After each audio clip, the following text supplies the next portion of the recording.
आम लोगों के साथ ये पहले तस्वीर देखिए, जो फर्श पे व्यक्ति बैठे हुए हैं, ये कौन है? गौर से देखिए और हमें बताइए ये कौन है? अगर आप पहचानते हैं तो आप मुझे बताइए। तस्वीर देखने के बाद आपको अंदाजा हो गया होगा ये कौन है। फर्श पर बैठे ये शख्सियत हैं जिनको दबंग कहा जाता है, जिनको बाहुबली कहा जाता है। और कहा जाता है कि ये दबाव से जीतते आ रहे हैं और दबाव के कारण ही इनको जनता चुनती हुई आ रही है लगातार 7 बार। तो मैं आपको बताना चाहूँगा, ये कुंडा के विधायक जनसत्ता दल के राष्ट्रीय अध्यक्ष रघुराज प्रताप सिंह उर्फ राजा भैया हैं। जो मीडिया में छवि गढ़ी गई है, इस तस्वीर से आपको समझ में आ जाना चाहिए कि व्यक्ति महान कब होता है। आम जनता के बीच बैठे हुए, पैर पर पैर रख के आराम से उनका हाल जानते हुए किसी नेता को आपने आज तक ऐसा देखा है? अगर किसी नेता को आपने ऐसा देखा है तो कृपया मुझे वो तस्वीर भेज दीजिए। ऐसे लोग विरले होते हैं, क्योंकि जब मैं चुनाव में गया था कवर करने कुंडा विधानसभा और बगल की बाबागंज विधानसभा, तो कोई भी क्षेत्र का ऐसा व्यक्ति नहीं मिल पा रहा था जो उनका विरोध करे। विरोध इसलिए नहीं कि वो दबंग छवि के हैं या ऐसा बताया गया जैसे मीडिया द्वारा कि मगरमच्छ वाली कहानी पुरानी हो चुकी है, फिर भी ये बताया जाता है। हर व्यक्ति की, किसी न किसी परिवार की, किसी न किसी रूप में ये शख्सियत सहायता किए हैं, सेवा किए हैं, जो उनके शब्द में अगर हम बात करें। और बहुत सहजता से अवधी भाषा में लोगों से बात करते हैं। अगर मैं बातचीत का इनका लहजा बताऊं, क्योंकि मैं मिला तो हूँ, जो मैंने अभी तक समझा है, उनका बातचीत का लहजा ऐसे ही है जैसे वो फर्श पे बैठे हुए हैं। कहो का हाल आए हो, सब ठीक है, सब चलता है हो, दिक्कत वगैरह तो नहीं है? बताओ कौन दिक्कत हो तो, और बतावा क्या चलता है। ये भाषा उनकी रहती है, ये अवधी भाषा है जिसका वो इस्तेमाल करते हैं।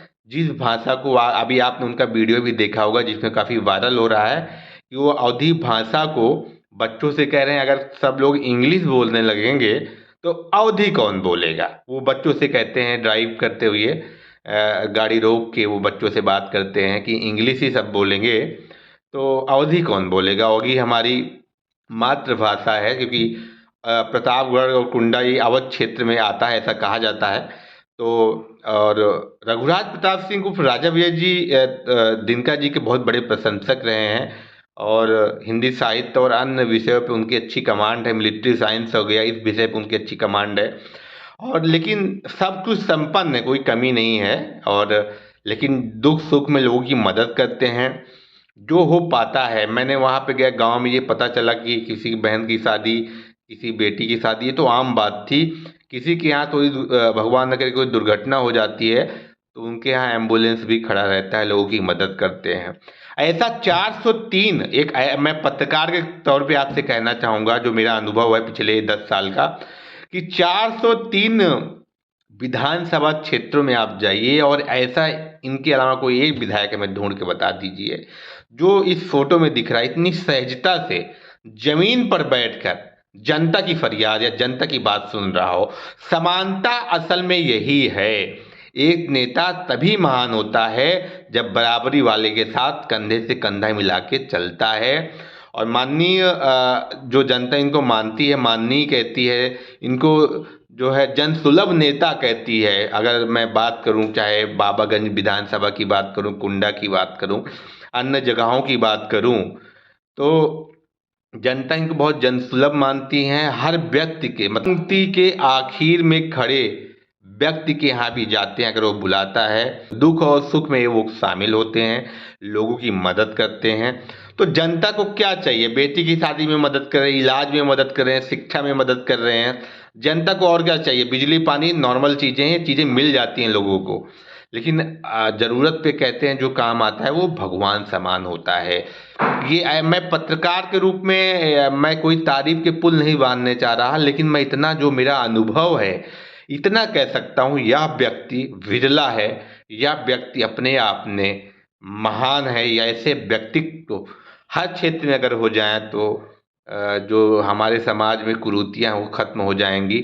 दबंग की कई चीज़ों में लोगों को होना पड़ता है और कई जगह दबंग होने के कारण लोगों का फ़ायदा भी होता है। उसके कई पर्याय हैं, पर्यायवाची आप बना सकते हैं। लेकिन मेरा जो अनुभव कहता है, अगर कोई शख्स ज़मीन देखिए फर्श पे बैठे हैं और बगल में भी आदमी बैठा, कोई भेदभाव आपको दिख रहा है इस तस्वीर में कोई ऐसा दिख रहा है बगल वाला इनकी बिरादरी का ही है? नहीं, हो सकता है किसी और दलित समाज का हो, किसी और बिरादरी का हो, लेकिन इनके साथ बैठा है। किसी के साथ भेदभाव नहीं है। माताओं बहनों को पूरा सम्मान देते हैं। धार्मिक व्यक्ति हैं। विजय कौशल जी की कथा इनके यहाँ हुई थी पहले, और हमारा तो बहुत ही पुराना अनुभव रहा है। हमारे परिवार के सदस्य बताते रहते थे इनके बारे में, जब ये पीबी कॉलेज पढ़ने जाते थे, ऐसा मुझे जानकारी है। तो मैं इनको काफ़ी समय से फॉलो कर रहा। जब एक बार हमारे यहाँ एक बड़ी नहर है, वहाँ पे खड़े होकर लोगों से बात कर रहे थे, तब मैं साइकिल से इनको देख रहा था। तब मेरी उम्र आज से 10 साल थी। तब से मैं सुनता आ रहा था राजा भैया, राजा भैया। तो एक डर लोगों में दिखाया जाता था कि राजा भैया आ गए, राजा भैया आ गए। ये मीडिया में दिखाया गया, जो लोगों ने कहानियाँ बुनी थी। लेकिन धरातल पे ये मदद करते हैं, लोगों की सेवा करते हैं, और यही वजह है कि आज ये लगातार जीतते हुए कुंडा से लगातार 1993 से ये विधायक बनते हुए आ रहे हैं। और जब मैंने इनसे जो भावनपुर में प्रचार के समय इंटरव्यू लिया था, तो इन्होंने ये कहा था आप जनता से पूछिए कि आप हमारे बगल में कुंडा है वहाँ आइए। तो मैं उनके कहने पे कुंडा भी गया था, कुंडा में लोगों से पूछा भी था, तो जनता ने बता दिया जीत क्यों रहे हैं। तो ऐसे व्यक्तित्व तो लखनऊ और रामायण आवास भी हम जाते हैं और वहाँ पे भी लोगों का व्यू लेते रहते हैं। जेटी न्यूज़ अपने चैनल के माध्यम से, जेटी न्यूज़ ओनली ट्रुथ हमारा एक यूट्यूब न्यूज़ चैनल है। इससे पहले हम भारतवर्ष जैसे अन्य संस्थाओं के साथ जो है कार्य कर चुके हैं। तो कहीं न कहीं एक जो है ये बात मुझे कहने के लिए आना पड़ा कि ये तस्वीर मुझे बहुत प्रेरित की। इस तस्वीर ने मुझे बहुत कुछ सिखाया है कि आप कितने भी बड़े हो जाइए, कितने भी आपके पास धन दौलत संपत्ति हो जाए, लेकिन आप धरातल से जुड़े रहिए, अपनी ज़मीन से जुड़े रहिए। और मैं इतना जानता हूँ कि राजा भैया ने ये चीज़ें एक प्रेरणा के तौर पे दर्शाई हैं, और जनता को भी इनसे सीखना चाहिए जो राजा भैया जी के साथ जुड़े रहते हैं। थोड़ा बहुत अगर सरलता उनके अंदर भी आ जाए तो बहुत अच्छी बात होगी, और लोगों को लगेगा कि समाज में कुछ ऐसे लोग हैं जिनके द्वारा हम कुछ बेहतर कर सकते हैं।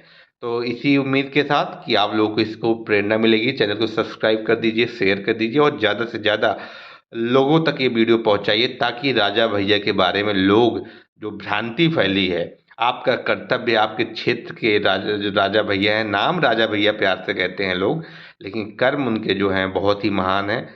तो अपने क्षेत्र के लोगों को बताइए, और क्षेत्र के बाहर भी लोग जो बताते हैं मगरमच्छ वाली जहाँ कहानियाँ बुनते हैं, उन उन तक ये वीडियो पहुंचाइए, शेयर कीजिए, और जेटी न्यूज़ को कृपया सब्सक्राइब जरूर कर दीजिए, क्योंकि आपके सब्सक्राइब करने से हमारा मनोबल बढ़ता है और हम जनता के मुद्दे उठाते हैं। बहुत बहुत धन्यवाद, बहुत बहुत नमस्कार।